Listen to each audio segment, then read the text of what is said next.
नमस्ते दोस्तों, उड़ता ट्रेडर में फिर से आप सभी का एक बार स्वागत है। तो बात करते हैं बैंक निफ्टी की कि बैंक निफ्टी एनालिसिस कल के बारे में हमें क्या बता रहा है। देखिए, मार्केट ने कंटिन्यूसली ये 3 दिन 44,600 का ही सपोर्ट पकड़ा हुआ है, लिया हुआ है और उसी के ऊपर ही वो क्लोजिंग दे रहा है, उसके नीचे क्लोजिंग नहीं दे रहा है। और 1 घंटे में भी अगर हम देखें तो 44,600 के नीचे कोई भी कैंडल क्लोज नहीं हुई है।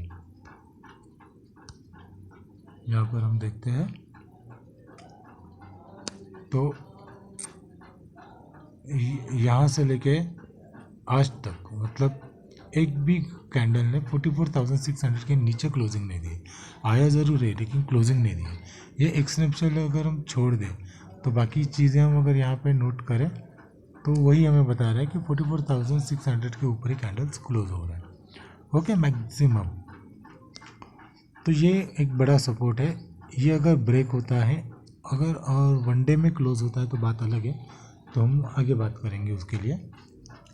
ठीक है, तो अब अभी हम 5 मिनट्स में जाते हैं। 5 मिनट्स में हम चेक करते हैं कि एग्जैक्टली मार्केट ने आज पूरे दिन क्या किया। देखिए, मार्केट ने यहाँ पर कहीं पर कल क्लोजिंग छोड़ी थी, ठीक है, और यहीं पर मार्केट ने ओपनिंग दी। और मार्केट ने ओपनिंग जो दी, फ्लैट ओपनिंग दी बराबर एज एक्सपेक्टेड। और उसके बाद मार्केट ने क्या किया, मार्केट ने कुछ नहीं किया, सिर्फ टाइम पास किया। यहाँ पर एक कुछ ट्रेड दिया था मार्केट ने डाउन साइड, लेकिन वैसे ही वो फास्ट मूव हुआ। लेकिन देखिए, मार्केट ने कहीं पर भी अपना प्रीवियस हाई जो है ना, कहीं पर भी ब्रेक नहीं किया है। अगर हम ध्यान से देखें, ये यहाँ पर भी देख लीजिए, यहाँ पे देख लीजिएगा, तो कहीं पर भी प्रीवियस हाई जो है वो ब्रेक ही नहीं किया, उसके ऊपर आया ही नहीं है मार्केट। लेकिन एक चीज़ यहाँ पर भी है कि ये एक्सेप्शनल छोड़ दे तो मार्केट ने कंटिन्यूसली ये लाइन में एक सपोर्ट रेंज बनाई हुई है 44,600 में।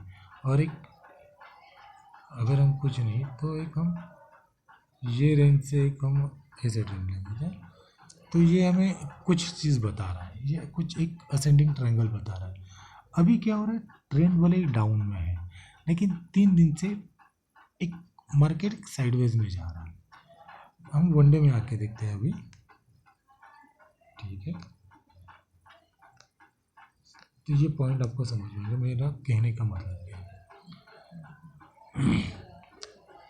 तो ये देखिए, ये जो है ये चीज़ है, मार्केट आई, यहाँ पर आई, यहाँ पर मार्केट ने पॉज ले लिया ना, ठीक है, तो मार्केट को नीचे ही जाना चाहिए था, लेकिन मार्केट नीचे नहीं गई। यहाँ पर एक मार्केट ने ग्रीन कैंडल बनाया, ओके। अब फिर मार्केट ने उसके अंदर एक इनसाइड कैंडल बनाया हुआ है। और इनसाइड कैंडल कहाँ पर बना हुआ है मैं आपको क्लियरली बता देता हूँ। इनसाइड कैंडल बना है एक सपोर्ट, जो सपोर्ट है सपोर्ट रेंज में बना हुआ है, ठीक है। तो एज पर मेरा चार्ट व्यू यही बताता है कि जब भी मार्केट अपने एक सपोर्ट के यहाँ पर ग्रीन के अंदर रेड आता है और एक ऐसे ग्रीन इनसाइड कैंडल बनता है, तो चांसेस यहाँ पर बहुत ज़्यादा होता है कि यहाँ पे कहीं पर एक ग्रीन कैंडल फॉर्म हो। तो ये डॉजी भी फॉर्म हो सकती है या एक छोटी कैंडल भी फॉर्म हो सकती है, जैसे इस टाइप से भी कैंडल फॉर्म हो सकती है कि गैप डाउन हो के फिर वो ऊपर की तरफ आए, ठीक है। तो आज का जो ट्रेंड और बाकी के जो ट्रेंड चलते हुए आ रहे हैं और अभी का जो ट्रेंड है पिछले 3 दिन का, तो इसमें बायस नहीं होना है ना, मेरे बातों से ना किसी, आपका खुद का एनालिसिस भी आप करते होगे तो उसी पे आप ट्रस्ट कीजिए, ठीक है। वो धीरे धीरे आपका इम्प्रोवाइज होता जाएगा, ओके। तो मेरा कहने का सिंपल ही यही पॉइंट है, जब तक 44,600 ब्रेक नहीं होता तब तक पुट के बारे में सोचिएगा मत, सोचना ही नहीं है। 44,600 ब्रेक हुआ, कम से कम 1 घंटे की कैंडल ब्रेक होनी चाहिए। मतलब वो जो कैंडल है ना, ऐसे ये कैसे ब्रेक, ये कैसी क्लोज हुई है यहाँ पे नीचे, तो ऐसी कोई कैंडल, एक प्रॉपर ऐसी कैंडल, ये कैंडल कीजिए, ये कैंडल, ऐसी प्रॉपर कैंडल, अगर ऐसी कैंडल रहेगी ना तो 100% चांस हो जाएगा कि हाँ हम और नीचे जा सकते हैं और हमें और नीचे का टारगेट मिल सकते हैं। लेकिन अगर नहीं हुआ तो याद रखिएगा, जितना टाइम वो वहीं पर टाइम स्पेंड करेगा 600 के ऊपर, 650 हो सकता है, 630 हो सकता है, 620, 616, 610 से लेके 670, 690 तक आ सकता है। और वहीं पर जितना टाइम स्पेंड करेगा ना, और जिससे ही वो इस ये जो कैंडल है इसका ओपनिंग कहाँ पर है, हाँ 44,722, ठीक है, या 722 भी बहुत आगे है। उस रेंज में, पर्टिकुलर रेंज में जो भी एक लो मार्क किया हुआ कैंडल रहेगा ना, उसका ऐसे डाल के हम कॉल के लिए बैठ सकते हैं। लेकिन कम से कम 45 मिनट्स के ऊपर, या 30 मिनट्स टू 45 मिनट्स, इतना भी टाइम अगर वहाँ पे स्पेंड कर रहा है उसी 600 के ऊपर ही, तभी की बात कर रहा हूँ, ठीक है। 600 ब्रेक होने के बाद ही पुट, और 600 के ऊपर टाइम्स करने के पर ही कॉल। अगर गैप डाउन होता है नीचे, बड़ा सा गैप डाउन आता है, तो ही हम प्राइस एक्शन देखेंगे किस तरह से जा रहा है और वैसे ट्रेड करेंगे, ठीक है। क्योंकि नीचे सपोर्ट तो है, हमें पता चल गया, ठीक है, कि नीचे सपोर्ट है। अगर उसे जाना चाहिए रहता है तो वो एक्चुअली आज जाना ही चाहिए था, क्योंकि अच्छा खासा ये कैंडल बना था। ये इतना भी डिसाइडेड कैंडल है नहीं, ठीक है। तो नीचे ब्रेक करके 400 को ब्रेक करके ये नीचे आना चाहिए था, ठीक है। चलो नहीं आया, कोई बात नहीं, ऊपर भी नहीं गया है, लेकिन कल एक्सपायरी है तो कल कुछ भी हो सकता है, ठीक है। अगर गैप डाउन होता है 400 के नीचे, गैप डाउन 44,400 के नीचे अगर गैप डाउन होता है ना, तो जो भी एक हाई आएगा उसके बाद वहाँ पे हमें पुट ही बनता है, डाउन साइड का ट्रेड ही बनता है। वहाँ पे 25-50 का जो भी है आपका रिस्क रेशियो से आप वो ट्रेड ले सकते हैं, उतना ऐसे लेके ले सकते हैं, ठीक है। ये मेरा व्यू है, मेरा पॉइंट ऑफ व्यू बताया है, ठीक है। अगर आप अब के एनालिसिस के हिसाब से जो आपको समझ में आ रहा है वो जाइए, एनालिसिस कैसे करते हैं वो समझना बहुत ज़रूरी है, और मैं वही पॉइंट बताना चाह रहा हूँ। देखिए, क्या लेवल्स में दे रहा हूँ, क्या नहीं दे रहा हूँ, ये इंपॉर्टेंट नहीं है।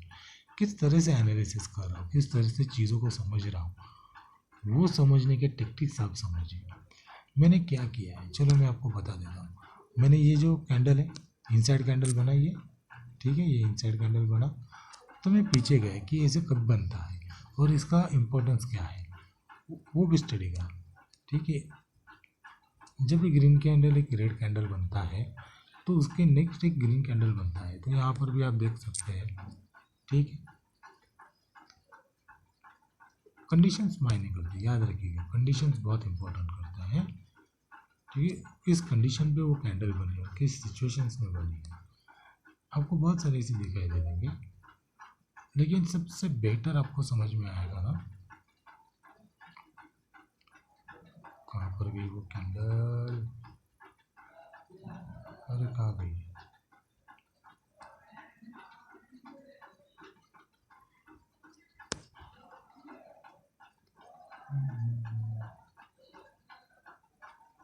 ग्रीन के अंदर इनसाइड कैंडल बनी है, ये देख सकते हैं आप, ये ग्रीन कैंडल है, इसके अंदर एक इनसाइड कैंडल बनी और मार्केट ऊपर की तरफ गया, ठीक है। तो ये बनी कहाँ पे, एक लो पे बनी थी, ये कैसे लो पे बनी है। तो जब भी किसी एक पर्टिकुलर लो पे और एक प्रॉपर सपोर्ट पे जहाँ पर बनती है ना ऐसी कैंडल्स, तो उसका पॉजिटिवनेस ही देखा जाता है, उसमें पॉजिटिवनेस ही देखा जाता है। और एक यहाँ पर एक कोई तो कैंडल थी, तो मैं ऐसे देखता हूँ, मैं मार्केट को इस तरह से देखता हूँ, मैं पीछे जाता हूँ, जो क्या पैटर्न बना है उस पैटर्न को ढूंढता हूँ, उन चीज़ों को देखता हूँ, उन चीज़ों को समझने की कोशिश करता हूँ, और मार्केट क्या हो सकता है, क्या कर सकता है, उसकी समझने की कोशिश। देखिए, कोई मार्केट में भगवान नहीं है, कोई भी नहीं है, हर एक का अपना एक दिन रहता है, वो दिन अच्छा जाता है या बुरा जाता है, यही दो चीज़ें होती हैं। और ट्रेडर के लिए हर वक्त, मतलब मार्केट शुरू होने से बंद होने तक के बीच का जो टाइम है, वो एक पर्टिकुलर एक जोन रहता है, उसे वॉर जोन कहते हैं। तो वो लड़ाई करते रहता है और सबसे बड़ी लड़ाई उसकी अपने खुद के साथ होती है, खुद की साइकोलॉजी, खुद के डिसिप्लिन, खुद के पॉइंट्स के ऊपर जो उसमें हम खुद ने निकाले हुए हैं। तो ये लड़ाई हमारी खुद की होती है इसके बीच में। ठीक है, हम मार्केट के साथ लड़ाई नहीं कर सकते। हाँ, हम अपने आप के साथ ही लड़ाई कर सकते हैं, ये तो होता ही है, सबके साथ होता है, नई बात नहीं है। ठीक है, तो कल के लिए थोड़ा संभल के ट्रेड कीजिएगा, समझ के ट्रेड कीजिएगा। ये कल ऐसा भी हो सकता है, कल का दिन ऐसा भी जा सकता है कि मार्केट जहाँ पे खुले वहीं पर अपना एक रेंज बना दे, जैसे आज बनाया ना वैसे उसी के अंदर अपना एक रेंज भी बना सकता है। ठीक है, ये चीज़ भी हो सकती है। तो जितना हो सके ओवर ट्रेडिंग को अवॉइड कीजिए, वन एसएल वन प्रॉफिट पे काम कीजिएगा इनिशियली, जो भी बिगिनर्स हैं वो, और एक लॉट पे काम कीजिएगा। और जिनको 2 साल हो चुके हैं वो 2 लॉट पे काम कर सकते हैं, लेकिन उनका एसएल स्ट्रिक्ट होना चाहिए, बहुत ही स्ट्रिक्ट होना चाहिए। ठीक है, तो चलो मिलते हैं अगले वीडियो में।